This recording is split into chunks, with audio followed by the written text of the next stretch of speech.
महाजनसंपर्क अभियान के लिए बीजेपी के क्लस्टर प्रभारी सक्रिय हो गए हैं। बीजेपी ने 1 माह तक चलने वाले राष्ट्रव्यापी महाजनसंपर्क अभियान का अंतिम पखवाड़ा चल रहा है। घर घर संपर्क के लिए मिस्ड कॉल नंबर से अब तक लाखों मिस्ड कॉल प्राप्त हुई है। घर घर संपर्क अभियान में बीजेपी ने पूरी ताकत झोंक दी है। देश में होने वाली 51 जनसभाओं में एक विशाल जनसभा में राज्य व्यवसायियों को पीएम मोदी को सुनने का मौका मिलेगा। व्यापारी सम्मेलन, विकास तीर्थ सम्मेलन को जनता का साथ मिला है। जनसंपर्क अभियान में समन्वयक बनाए गए प्रदेश के सभी कैबिनेट मंत्री भी सक्रिय नजर आ रहे हैं।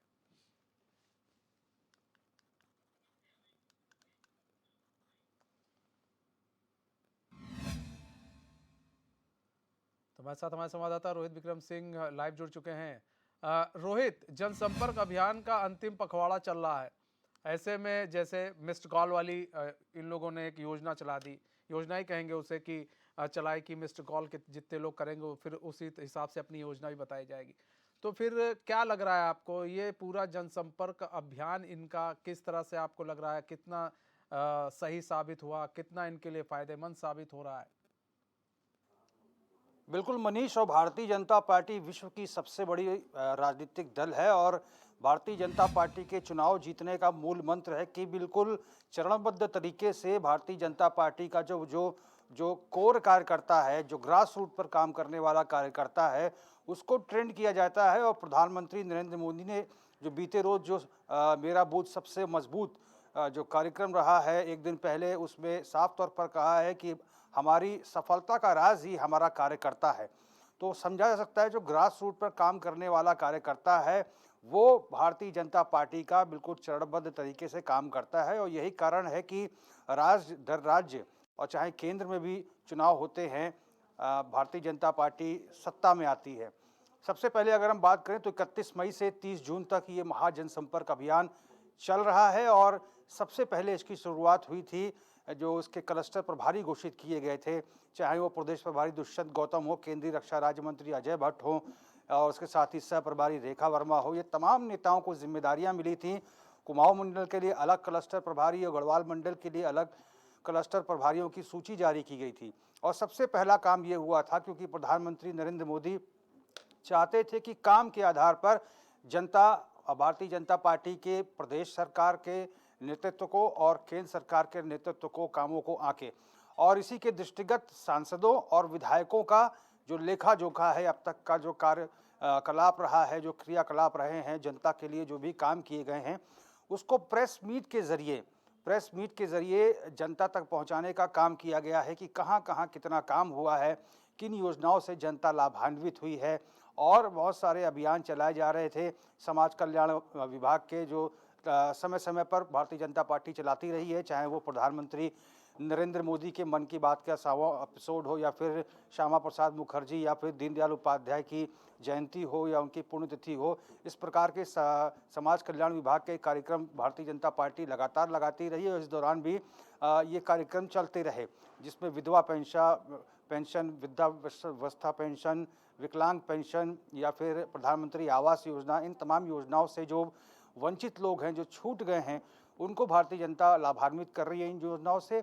और इसके साथ ही भारतीय जनता पार्टी ने जो तमाम प्रदेश के कैबिनेट मंत्री हैं उनकी जिम्मेदारियों को भी सुनिश्चित किया है और जिसके तहत तमाम जो केंद्रीय मंत्री, जो प्रदेश सरकार में मंत्री हैं, वो जन जन तक पहुंचकर केंद्र सरकार की उपलब्धियों को, राज्य सरकार की उपलब्धियों को जनता को बता रहे हैं। हर घर महाजनसंपर्क अभियान के तहत जो भारतीय जनता पार्टी में 270 मंडल हैं और इन 270 मंडलों में जितने भी कार्यकर्ता हैं या फिर बूथ स्तर के कार्यकर्ता हैं, इन सबकी जिम्मेदारियां सुनिश्चित की गई थी। सभी जनता के द्वार पहुंच रहे थे और घर का जो मुखिया है उससे मिस्ड कॉल कराकर भारतीय जनता पार्टी को अपना समर्थन देने की बात कही जा रही थी। और हमने कुछ दिनों पहले भी देखा है, लगातार जो प्रदेश सरकार में मंत्री हैं, चाहे वो गणेश जोशी हों या फिर अन्य प्रभारी मंत्री हों, ये लगातार अपने अपने क्षेत्रों में प्रबुद्ध जनों से मुलाकात कर रहे थे और प्रबुद्ध जनों से जो समाज के अलग अलग क्षेत्रों में जिन्होंने कला, संस्कृति या फिर लेखन के क्षेत्र में या फिर खेल के क्षेत्र में जो उपलब्धियां हासिल की, ऐसे लोगों के घर पहुंचकर प्रदेश सरकार के जो तमाम कैबिनेट मंत्री हैं वो केंद्र सरकार की उपलब्धियों को राज्य सरकार की उपलब्धियों को बता रहे हैं और उनसे मौके पर ही घर के मुखिया से मिस्ड कॉल करा रहे हैं। लाखों की संख्या में missed call Bharatiya Janata party को प्राप्त हुए हैं और इसके साथ ही चाहे वो श्यामा प्रसाद मुखर्जी बलिदान दिवस हो या फिर योग दिवस हो, प्रधानमंत्री नरेंद्र मोदी के मन की बात हो या फिर व्यापारिक सम्मेलन हो, प्रबुद्ध जन सम्मेलन हो, लगातार भारतीय जनता पार्टी इन सम्मेलनों के जरिए जनता का विश्वास हासिल कर रही है। भारी संख्या में ऐसा व्यापारी वर्ग है जो भारतीय जनता पार्टी को अपना समर्थन देता है। लिहाजा व्यापारी सम्मेलन में तमाम जो प्रदेश सरकार में मंत्री हैं वो लगातार व्यापारियों से भी इस दौरान उन्होंने मुलाकात की और प्रदेश सरकार और केंद्र सरकार की उपलब्धियों के बारे में बताया, किस तरह से काम करना है। प्रधानमंत्री नरेंद्र मोदी ने मनीष अभी एक दिन पहले बहुत अच्छी बात कही है। उन्होंने कहा है कि विपक्ष तुष्टीकरण की राजनीति करता है, हम संतुष्टिकरण की राजनीति करना चाहते हैं और इस मंत्र को जनता तक जो भारतीय जनता पार्टी का जो ग्रास रूट का कार्यकर्ता है वो पहुंचाने का काम करे। और इसी के तहत मुख्यमंत्री पुष्कर सिंह धामी लगातार अलग अलग मंचों से कहते आए हैं कि जनता के कामों का सरलीकरण होना चाहिए, उनके कामों का समाधान होना चाहिए, उनके कामों से उनको संतुष्टि होना चाहिए और नो पेंडेंसी, जीरो पेंडेंसी के आधार पर काम होना चाहिए। जीरो टॉलरेंस की बात भी भारतीय जनता पार्टी लगातार करती रही है। ये तमाम चीज़ें हैं जो जनता के सम्मुख जो है भारतीय जनता पार्टी के तमाम जो ग्रास रूट के कार्यकर्ता हैं, प्रदेश सरकार में जो मंत्री हैं और स्वयं मुख्यमंत्री पुष्कर सिंह धामी अलग अलग मंचों से रखते आए हैं। भारतीय जनता पार्टी को पूरा विश्वास है, चूँकि अभी ये अंतिम पखवाड़ा चल रहा है मनीष। मौसम के हिसाब से अगर देखें तो मौसम विभाग की चेतावनी रही है कि भारी से भारी बरसात हो सकती है, तो लिहाजा टिहरी में जनसभा प्रस्तावित थी केंद्रीय मंत्री की, पौड़ी में प्रस्तावित थी, अल्मोड़ा में प्रस्तावित थी, नैनीताल में प्रस्तावित थी, हरिद्वार में प्रस्तावित थी। फिलहाल इन जनसभाओं को रोक दिया गया है और इन 5 लोकसभा सीटों में से एक सीट पर प्रधानमंत्री नरेंद्र मोदी की एक विशाल जनसभा भी होनी थी। यानी कि एक जनसभा प्रधानमंत्री नरेंद्र मोदी की, 4 जनसभाएं जो हैं केंद्रीय मंत्रियों की होनी थी। फिलहाल इसको पोस्टपोन किया गया है और जल्द ही अगली तारीखों की जो चिंतन मंथन हो रहा है कि जब मौसम सामान्य रहेगा किस दिन आखिर इन जनसभाओं को रखा जाए ताकि भारतीय जनता पार्टी को और भारतीय जनता पार्टी अपने आप में और सशक्त हो सके। और मनीष, यहाँ पर बहुत महत्वपूर्ण बात ये भी है, चूँकि 4 धाम यात्रा चल रही है और चुनाव से, लोकसभा चुनाव से पहले ही 4 धाम यात्रा का समापन भी होगा।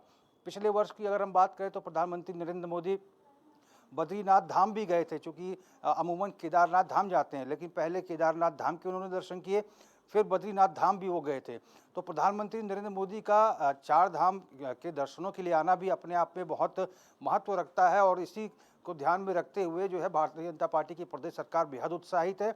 और इस बार 4 धाम के सभी रिकॉर्ड पिछले टूट गए हैं, क्योंकि अभी यात्रा चल रही है और पिछले साल का रिकॉर्ड टूट चुका है और लाखों की संख्या में तीर्थयात्री दर्शन करने आ रहे हैं।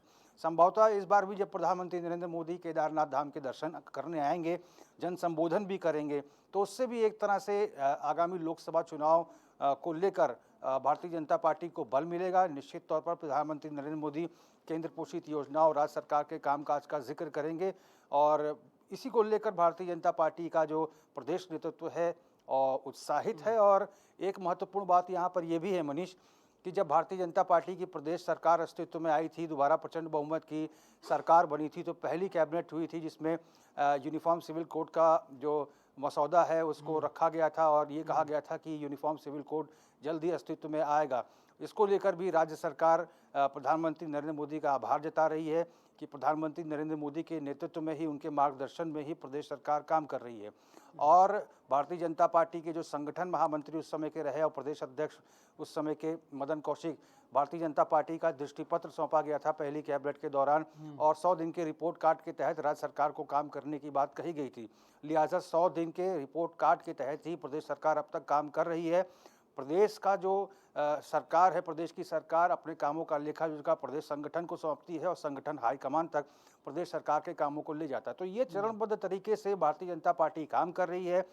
मेरा बूथ सबसे मजबूत एक दिन पहले कार्यक्रम हुआ जिसमें 270 मंडलों में कार्यकर्ताओं ने प्रधानमंत्री नरेंद्र मोदी के मन की बात को सुना, किस तरह से प्रधानमंत्री नरेंद्र मोदी प्रदेश नेतृत्व को चाहते हैं कि प्रदेश नेतृत्व काम करे, किस तरह से अगर केंद्र में दोबारा भारतीय जनता पार्टी की सरकार आएगी तो सरकार काम करेगी। इन तमाम मसलों को लेकर वर्चुअल माध्यम से प्रधानमंत्री नरेंद्र मोदी ने बीजेपी के कार्यकर्ताओं से वो मुखातिब हुए। मुख्यमंत्री पुष्कर सिंह धामी, प्रदेश अध्यक्ष महेंद्र भट्ट, सारे कैबिनेट मंत्रियों ने उनकी बातों को सुना है और संभवतः सभी लोग उत्साहित हैं और उनको लग रहा है कि एक बार फिर से 2024 में भारतीय जनता पार्टी की प्रचंड बहुमत की सरकार देश में बनेगी। एक चीज और रोहित, देखिए इसमें